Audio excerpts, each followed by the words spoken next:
Hi guys, welcome back to the channel. Founder of Pulse Investments Limited.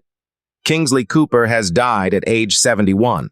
Mr. Cooper was best known for co-founding Pulse, born in Kingston on June 3, 1953. Kingsley Cooper was educated at Kingston College, the University of the West Indies, and the Norman Manley Law School. He began his career as an attorney. In 1980, he co-founded Pulse, a groundbreaking fashion and modeling agency. Pulse quickly became a hub for creativity, innovation, and talent. In 2007, Kingsley received the Order of Distinction in the rank of Commander. His pioneering work in modeling locally, regionally, and internationally was recognized. His vision transformed the region's fashion scene. Kingsley had an eye for talent. He discovered and nurtured supermodels, propelling them to global fame.